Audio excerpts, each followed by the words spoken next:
Okay, look, we'll just start talking. Might as well, while we're all settling down.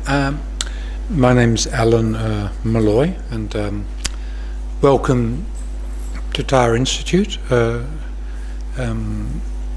lot of your faces look familiar, but there might be some people who've never been here before, so if this is your first time, welcome.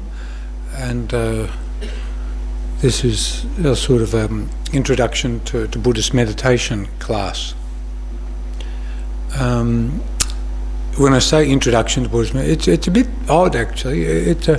I've spent some time talking to some of you people sort of after we have a cup of tea afterwards, and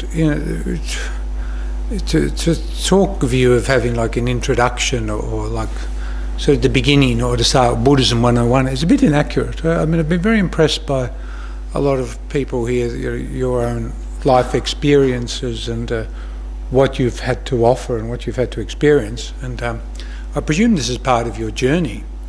You've all got your own individual journey, and for some reason you've now landed here, and this is part of your journey. I really hope you get some answers for what you're seeking. And one of those answers may be, this is definitely not for me. I've got to find something else. So there was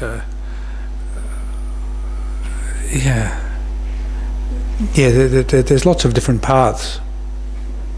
And so, this is just one. But congratulations on you having, sort of taken a punt to come here. And I really do respect, the fact that although I'm sitting here and sort of talking, in actuality there are people who are probably infinitely wiser in the room and infinitely more knowledgeable about many things, and I really do respect that.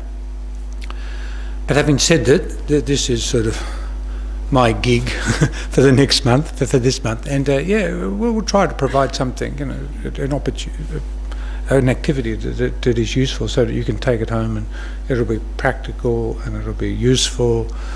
And that you can get maybe some peace, because I think of the one thing we're all in search of is peace. If that had, okay, we're all in search of money, we're all in search of the perfect relationship, we're all in search of the perfect house and the perfect car and the perfect body, okay, we're all in search of that, but really when it comes down, I think if we synthesize really what we're looking for, and the thing that gives you most comfort is just a sense of peace. And in meditation, it's a really good way to get that sense of peace. So I would hope that at the end of tonight, you have a sense of peace. This is a very good spot here to get it, because it's quite blessed. I think this place is really special. It's an old Catholic church, but the Buddhists took it over in the 1980s, and so it went from good to great, I suppose. I don't know. Whatever. And so we're here, and when a group of people, like-minded people, come together, I think the energy that's created is much more powerful than the individual energies of all those people. So by all of us here being trying and being sincere in an effort to generate whatever it is, or to find an answer for whatever you're searching for, then doing it together will be more beneficial than just doing it by ourselves. So when I tend to do this, we maybe do the class. I mean, we're going to go to about 9, so we've got around about an hour or so. The first bit is going to be just some basic stabilizing meditation. It's quite simple, but can be quite profound. And then the second part is more. We'd go a little bit about Buddhist philosophy, and hopefully that is useful for people, that they can apply it to their daily life. And then we can actually meditate on Buddhist philosophy. But when we meditate on Buddhist philosophy, we tend to do it in an analytical fashion. So we'll have a little bit of, there'll be a subject, and we'll try to apply it to our lives. And then after that, there's a little opportunity for questions, as long as they're not too hard. You have to have easy questions for me, because life's too hard, life's too difficult. So not lots of easy questions, and then we go and have a cup of tea. So it's it's nice. I mean, like, it's an hour. I know a lot of you have come a lot further than an hour, but if we can make this opportunity, and sort of I leave everything outside. So, I mean, there's the door, and one thing to leave outside. The first thing I heard when I walked into the meditation room was a mobile phone going off. So the first thing to do is to turn it off, you know, turn it on to silent or something, and then because even that is having it on, even if you think it's on, you know, silent or it's on vibrate, even you're thinking, oh, look, a bit of your mind's thinking what's going to happen, or the kid's got to be picked up, is somebody going to ring me? There's a little bit of your mind that, and you can just leave it outside. Just all that stuff for the next hour gets left outside, because that's what meditation is a way. Meditation is a bit like bringing your mind onto an object, but part of it is just bringing your mind inside your body. Where is my mind? It's out there. It's at Southland. It's at work. It's the family. It's in the garden. It's driving the car. It's thinking about tomorrow. It's in the cosmos, but it's not here. If we just think really, what is meditation? Well, meditation, part of it is to just bring the mind where the body is. So at least you're in the same context or the same space, the same spatio-temporal continuum or something. So mind and body are going to, when we meditate. Now, I'm sure most of you have been meditating and come to some of these classes or tried different sorts of meditation. And usually we do just the breathing meditation. We did that last week. Now, there are different sorts of ones, and this is Buddhism, so we're going to do a very, very, very Buddhist meditation. I'm still using the concept of single-pointed focus, so that's what meditation is and concentration is like a single-pointed focus. So, but we can have all sorts of different objects. You could have a candle, you could have your fluffy toy, you could have a tree, a flower, it doesn't matter, whatever, but you have a breath.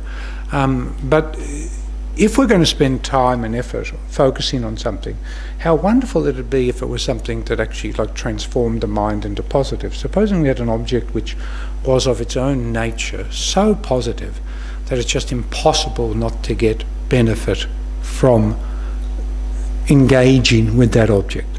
So I suppose that's it. So we try to think of what is, in that case, what's the most perfect object that we can do, and of course we're talking about an object which brings tremendous like spiritual advancement or spiritual perfection. Now for Buddhists, that's the Buddha. You know, we have a big statue there of the Buddha there. In this meditation, which comes from a Lama called Pabonka Rinpoche, who lived last year, we're going to do a simple meditation on visualizing the Buddha. That's your object. Now, if you really object to visualizing the Buddha, and that is so totally cool if you don't want to visualize the Buddha, if you're a really devout Christian or something like that, you can visualize Jesus Christ or whoever or whatever you think is the emblem of perfection for you, and that gives like the ultimate refuge. Whatever is the ultimate source of protection and perfection, you visualize that. Try to have it clear in your mind what you're doing. So for Christians it might be Jesus like on the cross or something like that. But for Buddhists it's easier because this is the traditional way to visualize the Buddha. So the Buddha's there is huge. I mean, he's 1.5 meters tall and weighs several tons, and sitting in a cross-legged posture, the Vajra posture, we call that. His right hand is on his knee touching the earth, his left hand's in the lap, holding a begging bowl, because the monks have one of their few possessions is a begging bowl. There's his right arm bared, and that's to show not carrying a weapon. Yeah. In the old days, that's that sword, you know, they didn't have whatever we've got. They had a sword, and if you've got your arm bared, you can't be carrying a sword. That is, unless you're left-handed, of course. So I think the Buddha knew that there were a few left-handed gangsters out there, but he thought, right, we'll get 90% of you by having your right arm bared. So that's to show like a sense of, you know, openness and honesty and safety. You know, you're safe with me. And then the Buddha has his beautiful features there. I mean, it's a statue. It's not a real thing. Okay, it's not a statue, but you know, you can sort of imagine if that were a living being. The proportions aren't exactly that of a normal human being. His arms tend to be a bit longer in the statues, but anyhow, now when Pabonka Rinpoche gave this meditation to many of the monks, and including many of the monks now, there are thousands and thousands of monks in Tibet last century. He said, imagine the Buddha, but not this, 3 ton to metre and a half solid sort of one. Imagine the Buddha images in front of you, about a body length away. So I'm 1.85 metres tall, so with my hands out in front, it's about 2 metres. So about 2 metres away from me, in the space in front of me, about the level of my heart, is that image of a Buddha, but miniaturised to about that big. So in the space in front of me, that image, miniaturised there, is an image of a Buddha. And you're holding it in your eye. There's nothing there. There's space. There's nothing there. But in your mind, you're visualising it. And that's your object of meditation. I can guarantee if you do this and do it repeatedly, that then as you contemplate this, your mind will become extremely peaceful and happy just by doing this. But it's at the beginning, it's a bit unfamiliar, and you go crazy trying to get all the details. So at the beginning, just focus on one detail. You look at that, and this is very karmic. You sort of look at that and think, what is it of that sort of stands out to you? Could be, often people, it's the eyes, the Buddha's eyes. It could be his mouth, could be his hands. For me, it's actually his feet. I don't know why. I just really got off on the Buddha's feet. So I visualised the Buddha's feet, and then, I don't know, we've all got our individual peccadillos, and mine is the Buddha's feet. And they were beautiful. It actually, took a little story. Yeah. In actuality, I remember going to the British Museum once, and they had a museum piece about the Buddhism, and it was done in a very British way. And initially, after the Buddha was passed away, the only image that was allowed was the Buddha's feet, because it tended to show that the images of a Buddha's feet, like this is where, and that was the only image allowed of a Buddha. Then later on, they got more, sort of iconoclastic, more icons, and they built the whole Buddha images, and we have this incredible sort of tapestry of different ways of viewing the Buddha. But in the beginning, it was just the Buddha's feet. So here he had been, and such. That showed the presence of a Buddha. Because they didn't want to deify the Buddha. They didn't want to, make him too solid, I suppose. The Buddha, I suppose he appeared as a man, but was a perfectly enlightened being. So, anyway, so what if you think maybe just the Buddha's face or the eyes, and if that's all you meditate on, and then and that's you can get. If you can't even get that, you sort of got a very golden colour. You just meditate on a blob of gold. Doesn't matter. If you imbue that with meaning, because there is nothing in reality out there except the meaning of which we imbue things, the label we put on things, the value we put on things. There is no value, or there is no existence apart from what we label in one way. So if this is labelled with the extremely perfected qualities of the Buddha, the omniscient consciousness of the Buddha, then it is for me, or for whoever's partaking of that. So it's really simple. It's really easy, and because it's such a virtuous object, any moment you're spending on it is actually creating virtue. And that's the meaning of meditation according to Buddhism. The Tibetan word is gom, and that means to familiarise. But what does it mean to familiarise? It doesn't mean to familiarise with something really crass and rude and awful. It means to familiarise yourself with virtue. So we're familiarising ourselves with virtue. And this is a really wonderful way to do it. But if you don't want to, you don't have to. Really, you don't have to. It's not obligatory. If you just want to meditate on the breathing, you can, and then just forget what I'm saying.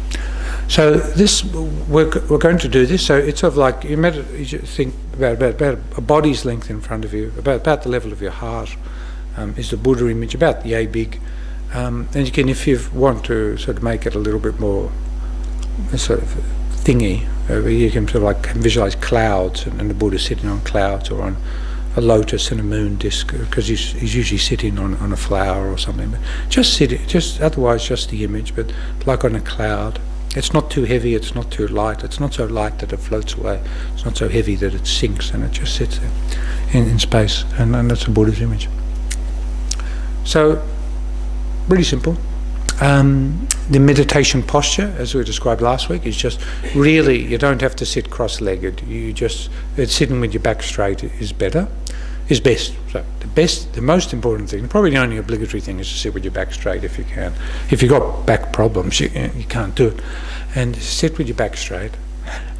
We tend to have our eyes almost closed, but not too close. So you sort of have them just as a bit of light coming in. So, I mean, there's this carpet there. You should not be able to see all the details of a carpet. It'll be just like a blobby sort of blur. And then we'll just do the meditation. So just take a second to get your posture correct. You can have your hands in your lap with your one hand on top of the other, with the thumbs touching if you want. That sort of works well. We'll just start off with a little bit of breathing meditation. So maybe just for half a dozen breaths or so, we'll just do the breathing meditation. Now this whole meditation is going to last maybe 7 minutes. It's not a huge undertaking, but we'll just start off with some breathing meditation. Then I'll introduce the object, and then we'll try to hold that object for maybe 7 minutes or so. Okay, do breathing meditation first. So just to bring the mind into the room, bring the mind into your body, and bring your mind onto the meditation object, which is the breathing.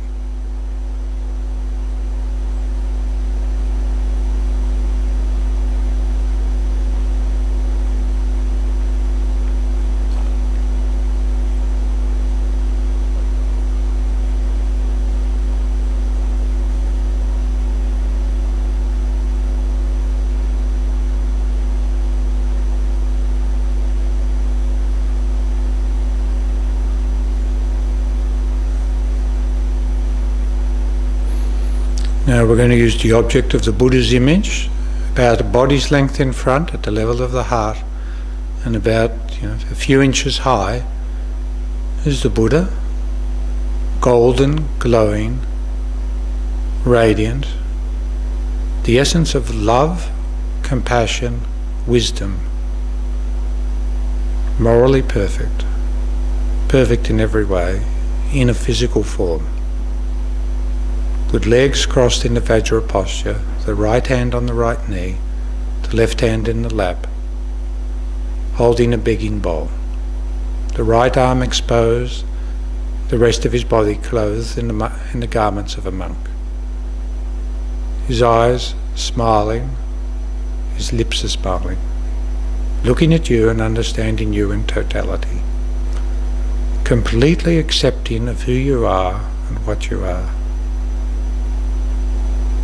Just engage with the Buddha, that element of perfection, for the next few minutes. Try not to be distracted.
So I'll just slowly cease the meditation now.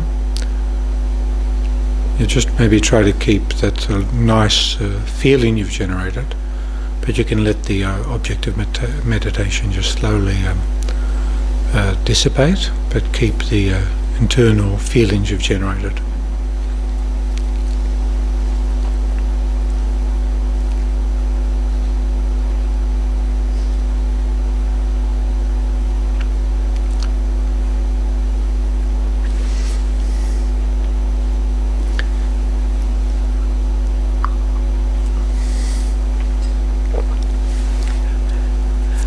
Okay, that was very nice. Thank you. Thank you for allowing me to share it with you, because it's actually really nice to do those sort of things with a group of people. It's much, much better than doing it yourself, so thank you. In terms of Buddhist philosophy, the subject of this series of classes was something called the 12 links. The 12 links of interdependent origination. And as it says, there are 12 links. They're usually drawn in a circle. I wish we had I wish we could do a PowerPoint presentation. I could sit that. No problem. I mean, I wish we could. Because usually the monasteries have this huge thing of the 12 links at the front of the monastery. It's beautiful.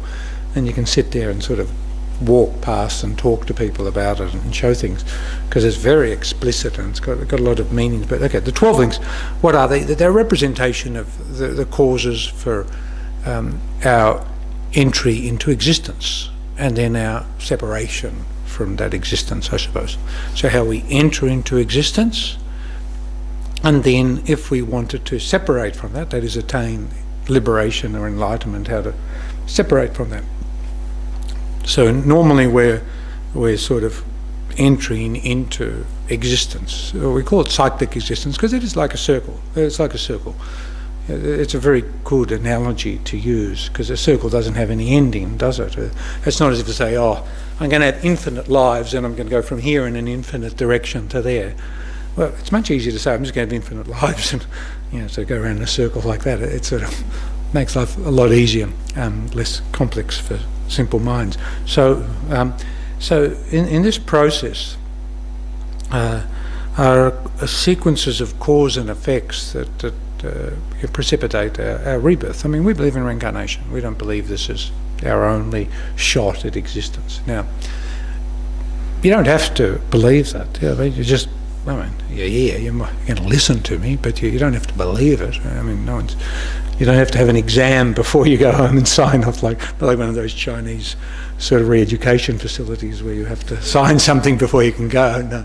No, you can quite go home not believing in reincarnation. It's not obligatory. But it's the fact that you're here, you've created some sort of karma to be exposed to this, and it's really quite a wonderful concept.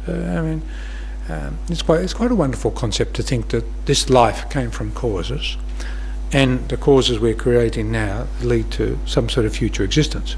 I mean, we can see it now that the causes we've created today will be tomorrow's existence, and yesterday's causes are today's existence. So it's sort of like, seems logical that this cause and effect thing's going to go, and then and it came from something. There was conception when the sperm and the egg came together for humans. There's conception of sperm and egg, and then that obviously came from the mother and father, and the consciousness, we say, came from its causes prior to conception, which was that of another life. And so if you take that simple paradigm, then it sort of seems logical that the physical body changes, and it's obvious the physical body changes, but the mind also has causes and it changes.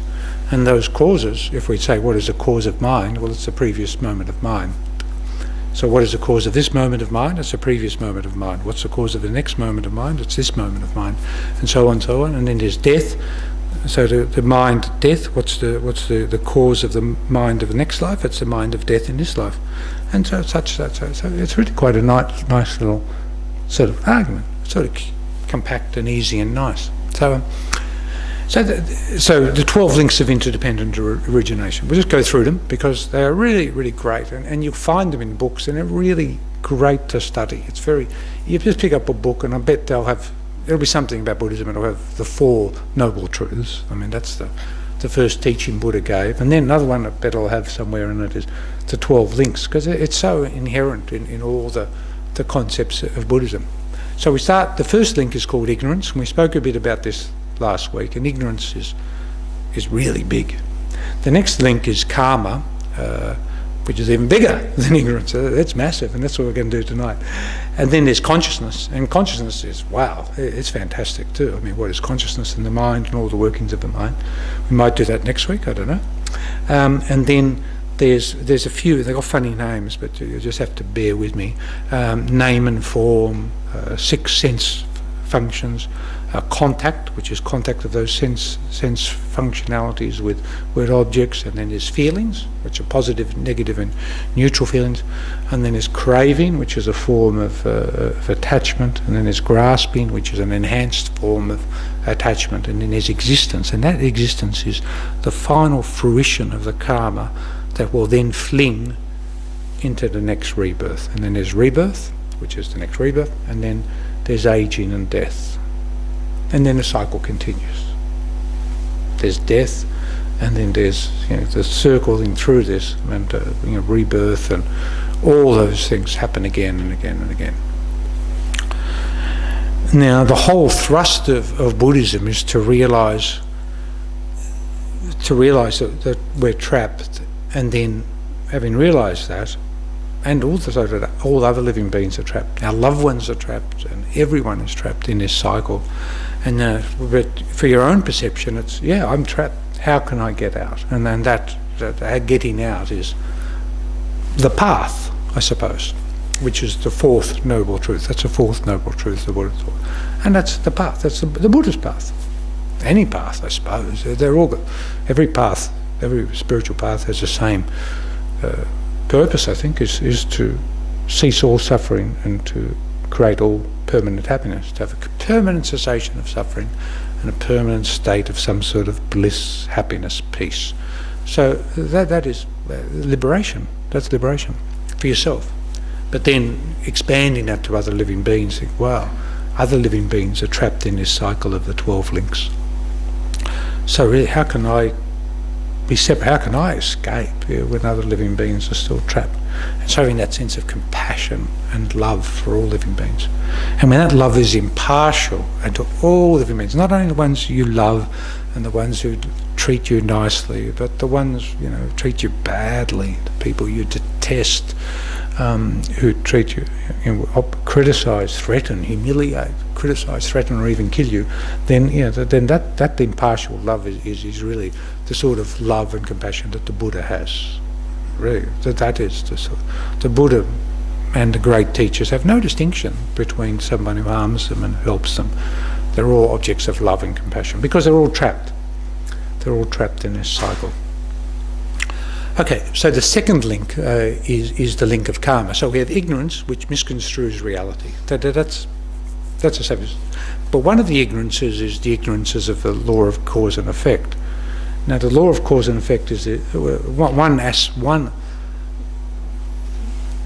one aspect of functioning of the law of cause and effect is the 12 links, because it is causes create results, causes create, and those results become causes create other results. So one of these ignorances is to not understand how karma works. Karma means action. Action, result. You do something, there's a result. Sort of very Newtonian mechanics. It's not quantum science. It's sort of really simple. For every action there's an equal and opposite reaction. Blah blah blah. All that sort of stuff that we learnt in high school. Well, not in high school. They probably learned in prep now. But anyhow, that's sort of it's simple. For every action there's a result. So karma is just that. Now, when you talk about karma, it all starts to get, wow, really, what are you talking about? You've heard so many, you've probably heard the word karma, but it really is just from an action comes a result. If we just leave it at that, it's a bit simple. And when we talk about the way karma functions, then there's a really general description of how karma functions. And if tonight you just forget everything else I said, if you just focus on what I'm about to say now, this general functioning, the general law of karma. And there are four qualities of karma which are really important, really important to know. The first one is that karma is definite. So if I create a cause, then it will have a definite result.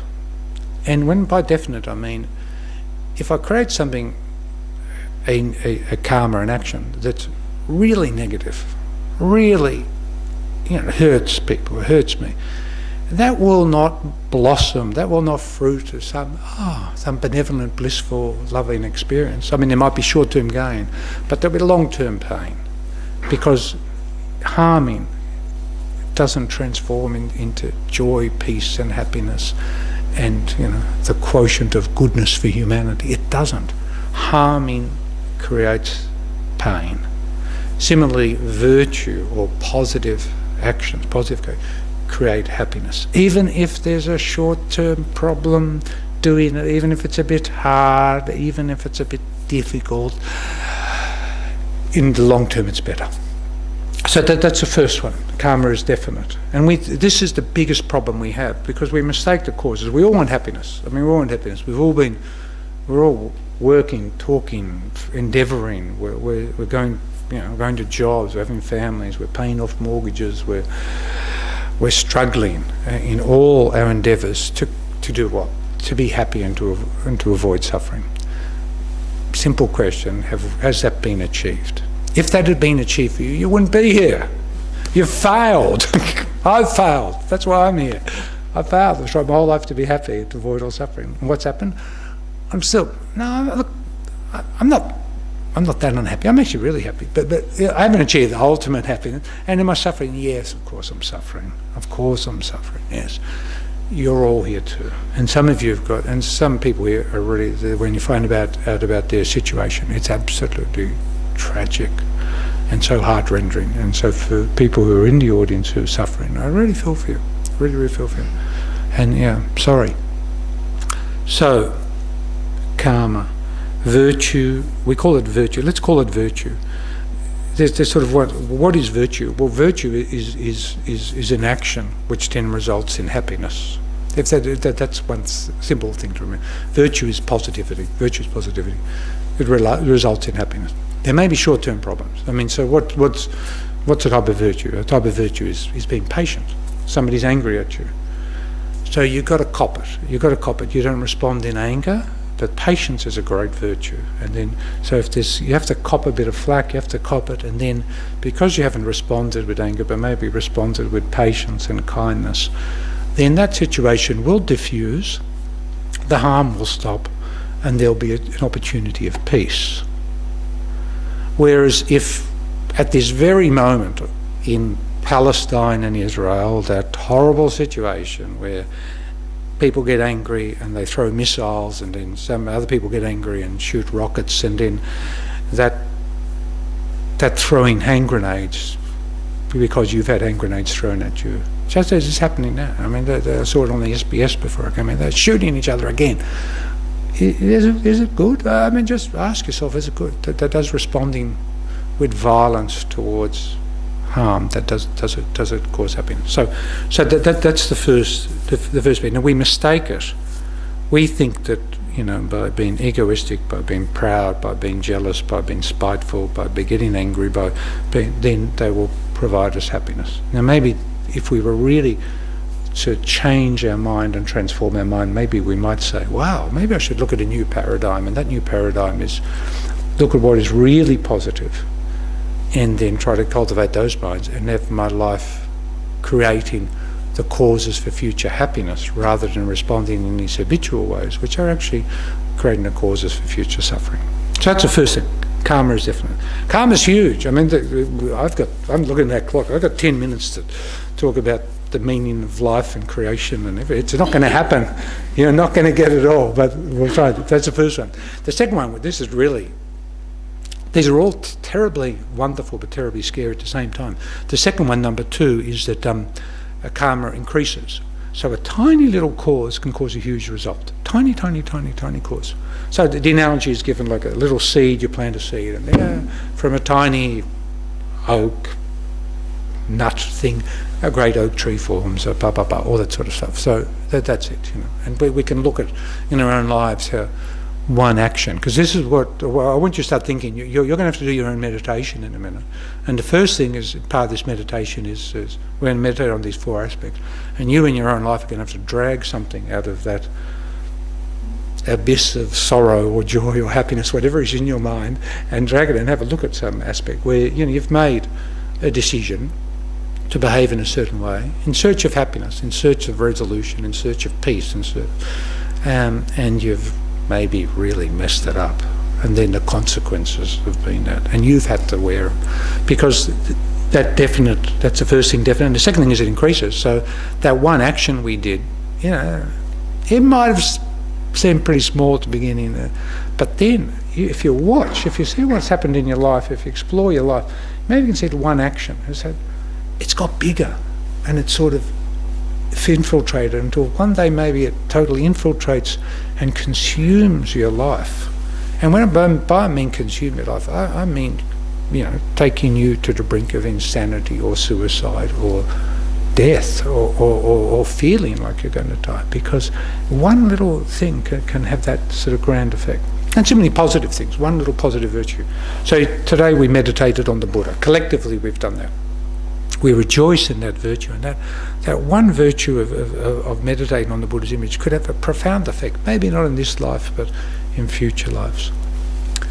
There's lots of stories. There's a story about a bug, and there was a in the front hallway we have what's called a stupa. It's a representation of the Buddha.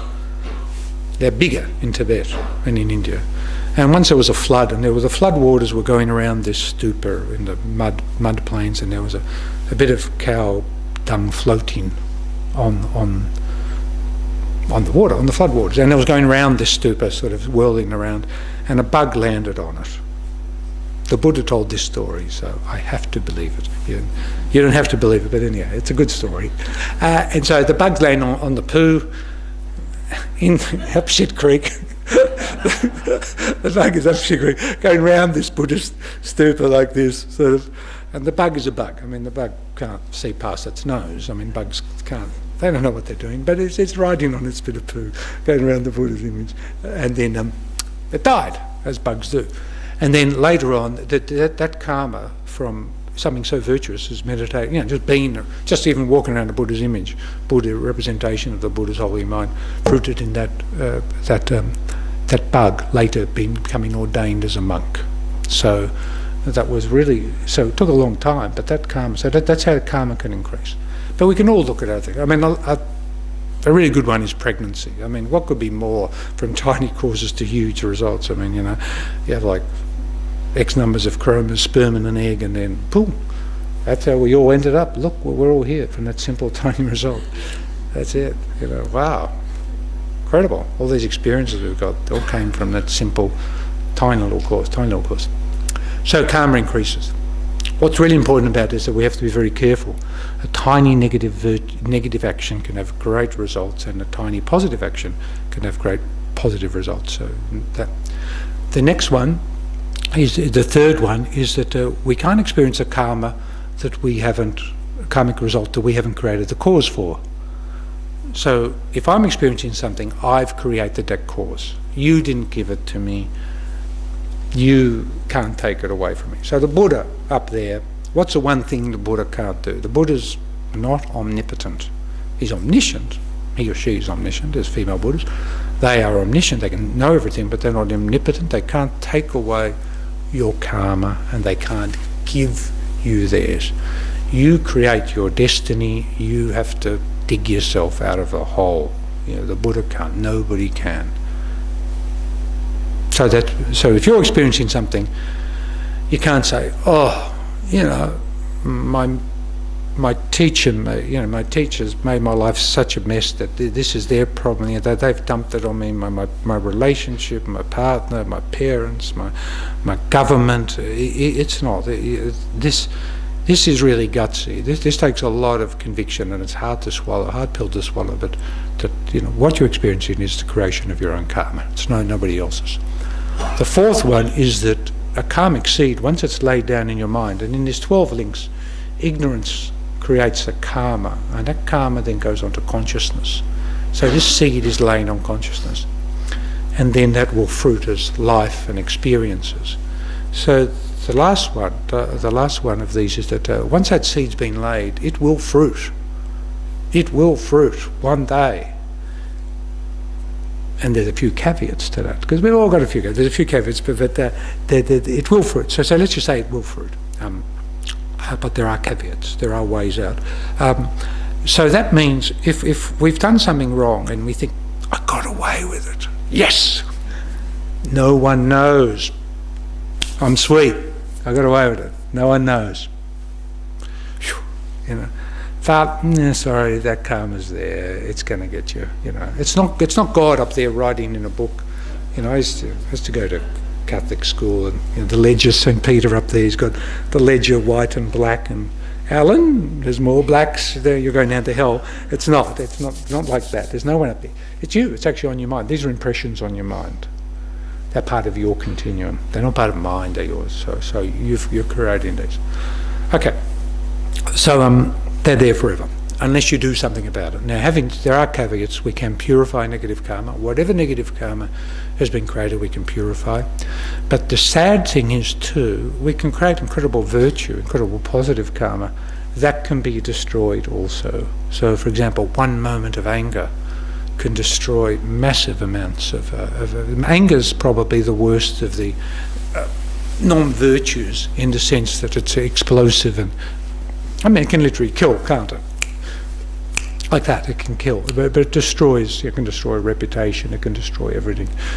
So, one moment of anger can have incredible consequences of destroying virtue. So, that's karma. That is the general. That is the presentation on the general law of karma, and the second of the 12 links. Now, how on earth do we meditate on this? Well, it's quite easy, really. Well, it's not really, but anyhow, we'll give it a shot, because you might as well try. The first thing is we have to make everything relating to yourself. This whole thing about Buddhism is relating to yourself. Some things are really good to see. The Palestinian-Israel thing, or the Syrian thing, or whatever conflict there is in the world. It's really easy to stand outside and look and say, if only those people would stop. If only one side stopped throwing bombs, then you hope the other side would stop throwing bombs. But that doesn't happen, does it? So I think that's a good parallel to ourselves. Are we going to stop throwing bombs? That's it. The question you have to decide is, are we going to be the Palestinian or the Jews? Are we going to be the Syrians and the Free Syrian Army, or whoever is fighting who in those conflicts? Are we going to stop throwing bombs, or are we just going to keep throwing bombs and perpetuating that suffering? And that's the law of karma. So in your life, you have had a situation. You pick a situation or situations. It's probably good. I think most of you have been brought here today because something's gone wrong with your life. I don't think you've been brought here because, wow, everything's so beautiful, I'm so happy and everything. I think you've suffered.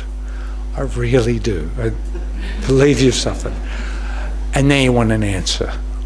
Where, do you want an answer? I don't know what your answers are. I don't even know what your questions are, but sort of you've come. And the Buddha taught the noble truth of suffering first, because he wanted to acknowledge to people, yes, if you're on a spiritual path, you have tasted the suffering. And that suffering isn't just, the gross suffering. There's suffering at a very deep level, at this existential level. So, okay, let's, for the purpose of this exercise, and we're not being negative or anything, but we're going to pick out something in our life which cause maybe tremendous hardship to yourself. Tremendous hardship. As an example, and this is not horrible, but I got a speeding ticket last week. Okay, that's it really hurts when you get a speeding letter in the mail, you know, and you think, oh no, what did I do? And you go trace it back and you think, oh, why, you know, the tremendous sense of regret, and then you've got to pay for it. So, okay, but it's one stupid thing, isn't it? It's one stupid thing and all that. But, okay, that's just, whatever is okay, I'm getting totally distracted. Okay, back to your particular problem. We've all got plenty of things that cause us suffering. And that's okay. And that, when we did that thing, when I sped through that intersection, I was totally convinced that action was bringing me happiness. Because I was going to get in front of that truck and I was going to get home a bit early. I was tired, I had to get home. And I misjudged. So that's that first aspect of karma. Karma is definite. Yeah, speeding is not good. It is a non-virtue. So what happens? You suffer. Okay, we've been a bit. I'm just trying to use it as an analogy. But think of something in your life here, something you've done which caused. You were trying to resolve something. You were trying to make things good. You were trying to, maybe selfishly seek your own happiness. And what did you do? You maybe lied. You maybe stole. You maybe cheated. You maybe killed somebody. Who knows? You did. So you were seeking happiness, I bet, at that point in time. For yourself, I mean, if you kill somebody, you're probably not that interested in their happiness, but you sort of, you're trying to be happy, you know. So, and by somebody, I don't necessarily mean a human being. I could mean an animal, you know. I used to shoot animals. I go shooting with my friends and kill animals, yeah. Delighted in killing animals, shooting. So that's it. Can be something like that. So so let's have a look at that thing that you did. In search of happiness, you did something. Then how that cause on your mind, that cause was later, and then fruited as quite something substantial later on. That's the second thing. The karma expands. The third one is that only I am going to experience, I'm experiencing something, the result of that, and it's because I created it. No one else planted it in me. No one came along, like God or something didn't put original sin in me. Yeah, that original sin came from me. And then those karmic consequences, although I think I got away with it, they're going to ripen and cause me sort of harm. That's karma in a nutshell. Please get comfortable, because you're going to have to sit in agony for 5 or 10 minutes. So wriggle around a bit, because if you wriggle around now, then see, that's all right. So this is enjoy. So. It's hard sitting on. We don't have enough chairs. I'm sorry. We've got lots of chairs. We probably should bring more chairs in. I'm sorry. But that's your karma for being late. You missed out on the chair. So next week, 7:30, they're going to be packed. All the chairs. Hold on to your chair. Yeah, okay. So, good. So karma. So, it's over to you now. I am just the medium for this to happen. You are going to have your life experience. Something preferably that, probably you're going to have something that's gone terribly wrong for you. Okay. We start off on that. So just get comfortable. A couple of breaths in and out, and I'll try to lead you through what is a very complex meditation, but we'll try to do it, okay? Please be patient. So a few breaths in and out.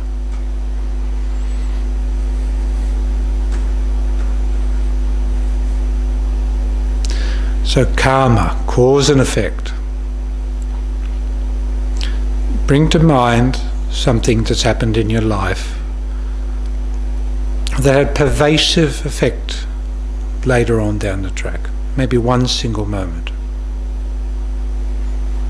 A moment of carelessness, a moment of deceit, a moment of treachery, a moment of anger, a moment of lying, of stealing. And just try to bring that to mind.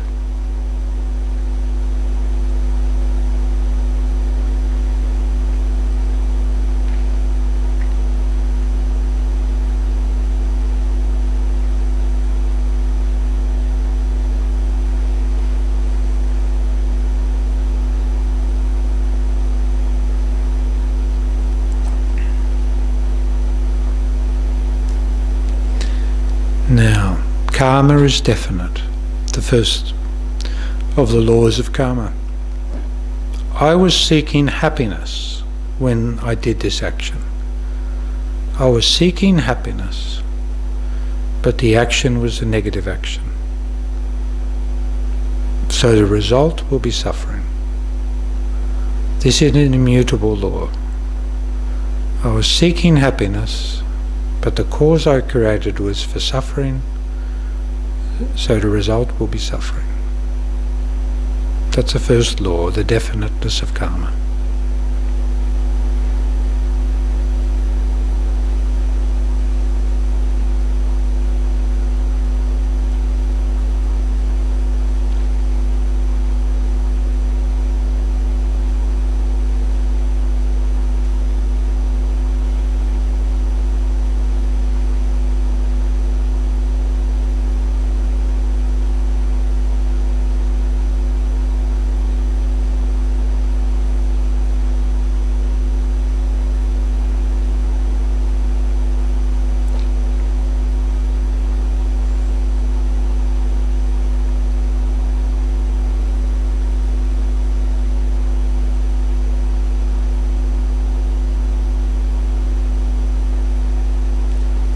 Now the second law of karma is that karma increases. Karma increases. That one action had profound effects. It grew and grew and grew.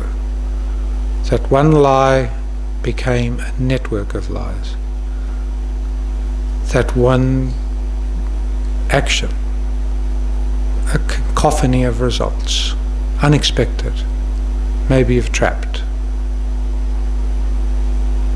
Just think how karma expanded from that one action.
The third aspect of the law of karma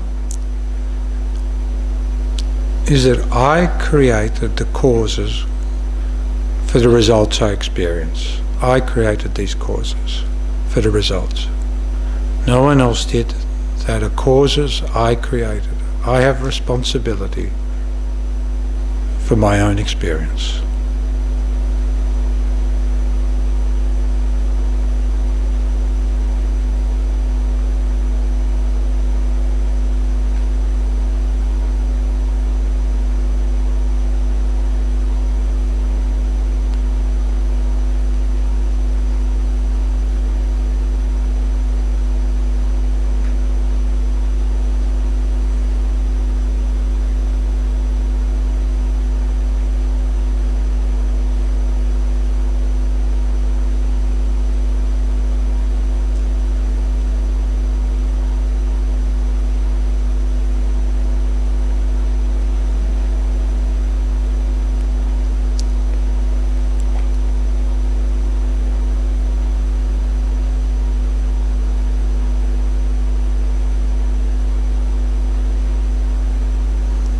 Now the last one is a karmic seed once laid down never disappears.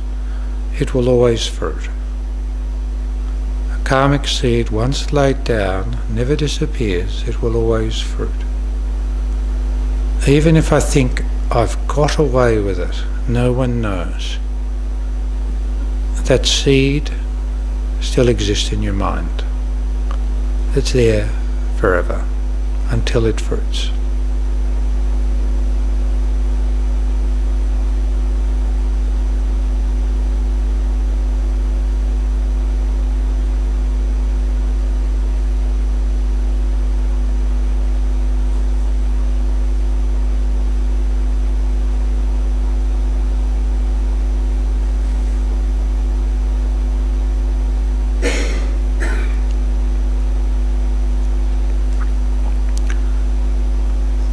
Now the next step is quite important. I would like you to develop an intense sense of regret for not only this negativity, but all the negativities you have ever created. Develop an intense sense of regret, a sorrow really, for yourself, for what you've done. Develop that intense sense of regret.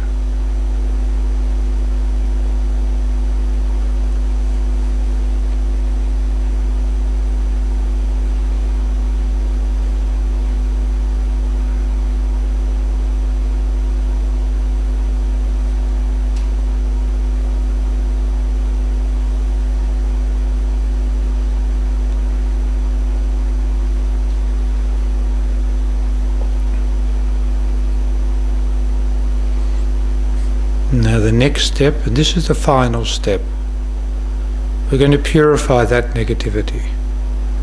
We can purify it completely. I want you to once again visualize the Buddha in front of you. Visualize the Buddha in front of you. And pouring from the Buddha's body is a white healing light that enters you through the crown of your head, like a straw dripping nectar that goes through your crown of your head, through your body, and every single cell, every atom of your entire body is filled by this blessed white nectar, blissful wisdom, loving energy. You are completely purified, completely purified.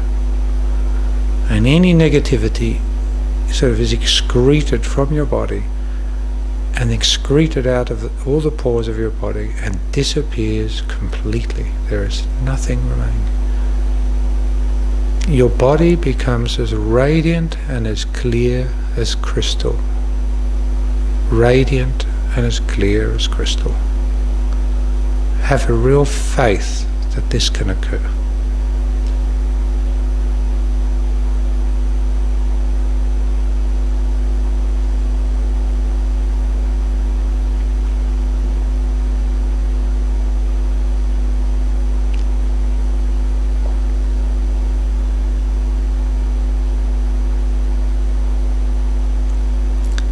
Okay, so we're going to stop the meditation, but try to keep that radiant clarity just a little bit. Just try to keep it a little bit.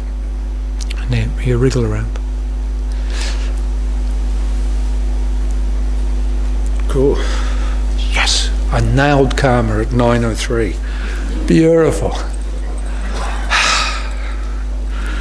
Good. That was good. Thank you for your patience. We've got time for a couple of questions, and then they don't have to be easy, they can be really, really difficult, and I'll make something up. So yeah, but speak quite loudly, because I'm pretty hard of hearing, but if everyone else can hear, then I'll repeat the question anyhow if I get it right. Yeah. Yo. I know this is, I suppose, fairly relevant with yesterday being Remembrance Day. But Yeah. I'm curious as to what your thoughts are on how society honours Christians who served in wars. I mean, yeah. Okay. Good. How that fits into the Buddhist paradigm of non-violence. Sure. Yeah, really. Okay, so the question is yesterday was Remembrance Day. Yeah, incredible day, wasn't it? Incredible. And then, how does that fit within the Buddhist paradigm of non-violence when, I suppose, can I use the word glorification of war, or would that be wrong? Is that too harsh a word? No, I'm trying to sort out your question, but I mean, we could use that as one, the glorification of war, and then the other aspects of war which might be really positive. There might be aspects, I mean... I guess it's because I've read an article in Yeah. Divine Matter which Oh, yeah. arguing the case that they didn't want this, They didn't want to be honoured. They didn't want to be honoured for their part. Well, he was putting forward that case because not everyone who served in the armed forces has Yeah. had harrowing experiences of conflict. Some Yeah. people have it. Yeah. It's obviously very Yep. it's a broad church. Sure. Oh, yeah. Look, what's the answer to that? I mean, yeah. Okay. So, I don't know all the answers, and I won't even try. I don't think I can answer that. Let's go back to karma. I mean, when any of these things come in, so I mean, talking about war, I mean, war, people die. War, there's suffering. So is that, in terms of let's break it down to these four basic qualities. You know, is killing virtuous? Probably not. I mean, you could say, oh, it's good. They're bad guys. I'm killing them. You know. It's hard. It's probably not. I think you're better off erring on the side of caution and saying, yeah, killing is probably not a good thing to do. It's probably negative. So I think you could say almost certainly it's inherently negative. And why do countries go to war? Well, I mean, that's just it, isn't it? I mean, have you ever studied history and the causality of war, where war came from?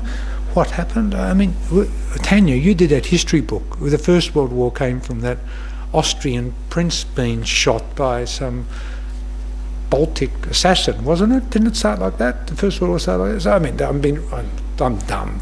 But yeah, wasn't it? That's how the First World War started. It was an assassination of some prince, and then that started to lay the foundation for the Second World War, I suppose. I don't know. So it's kind of, so yeah, the first it's everything.